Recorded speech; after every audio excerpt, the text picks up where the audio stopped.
যে আপনাকে ক্ষতি করবার চায়। আপনার ক্ষতি মানে কি আমার দেশের ক্ষতি। জনগণ যেন আস্থা পায় যে না, তারেক সাহেবের সাথে আমরা এই দেশে গড়ার জন্য আমরা কাজ করতে পারবো আর কি। আপনার লোক আপনাকে কোনোভাবেই মানে না, তারা কোনো সম্মানই করে না।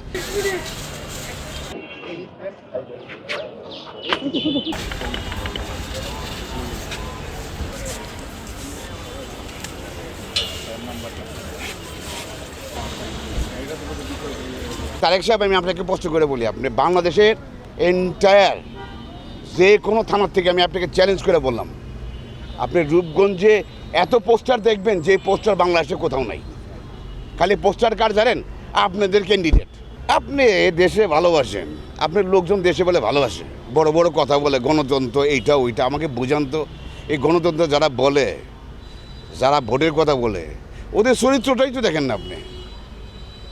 আপনি এলাকায় খবর নিয়ে দেখেন না। দেশবাসী আপনি একটা আস্থা রাখতে চায়, আপনাকে আস্থা রাখা কাজ করতে হবে। খালি ওই যে বহিষ্কার করার চিঠি দিলে আর আপনি নোটিশ দিলে, আপনি নোটিশ যখন দেন তার 2 দিন পর আরও বেশি বেড়ে যায়। আর যারা বহিষ্কার করেন ও সর্বোচ্চ সময় লাগে কি এই এই এই এই কী বলে, তোর দলের এই জায়গা থেকে বহিষ্কার করা আর এই জায়গায় জয়েন করতে লাগে 24 ঘন্টা। এগুলার কোনো কাজ হবে না। আপনাকে এমন এমন পানিশমেন্ট নিতে হবে জনগণ যেন দেখতে পারে যে আপনি এই পানিশমেন্ট নিয়েছেন।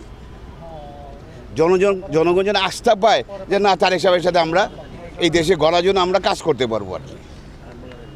আপনার লোক আপনাকে কোনোভাবেই মানে না, তারা কোনো সম্মানই করে না। আর আপনাকে বলছে কী জানি বলে আপনাকে, ওই যে কথা বলার আগে যে আপনাকে কী বলে এটা, হ্যাঁ, যে ভাষণ টাষণ দিয়া আপনার তারেক সাহেবের নেতৃত্বে হাত শক্তিশালী করতে হবে, এইটা করতে ওইটা করতে।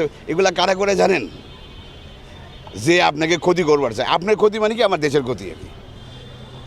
এইসব লোকজনের কথাবার্তা আপনি কোনোদিন শুনেন না। 10,000 টাকার জন্য এক বিএনপি নেতা আরেক একটা লোককে খুন করছে আর কি, তাই তো? এই তো দেখ, তুই চেষ্টা করে দেখ, তাহলে তুই এই দেশে তুই কেমনি ইলেকশন করবি? এই যে তারেক সাহেব, আমি আপনাকে বারবার করে বলি, আপনার ঢাকার এত কাছে নারায়ণগঞ্জ, আপনার ওই যে কিছু ও মিডিয়াতে দেখি যে ভুয়া নিউজ টিউজ ছড়ায় যে উমুক ইলেকশন করবে, উমুক ইলেকশন করে। এইগুলো তো আপনি কেন বন্ধ করেন না?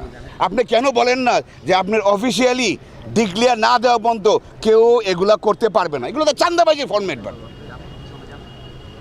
এগুলা কয় যে আমি সামনে এমপি দিয়েছে, চান্দাবাজির ফর্মেট। আপনি এগুলো প্রশ্ন দেন কেন? হ্যাঁ, দেশ ছাড়া আপনারা পাইছেনটা কি সবাই মিলে? আমি জনগণকে প্রশ্ন করে বলে দিই যে তোমরা যারা শুনতেছ,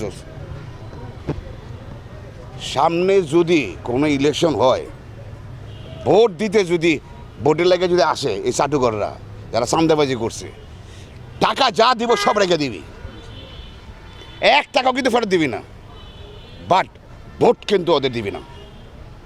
তোমার একটা ভোট কিন্তু আমার দেশের সারা জীবনে ক্ষতি হয়ে যায়, যারা আমরা সাফার করি আর কি।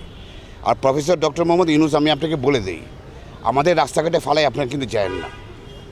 দায়িত্ব নিছেন, দায়িত্ব শেষ পর্যন্ত আপনাকে করতে হবে।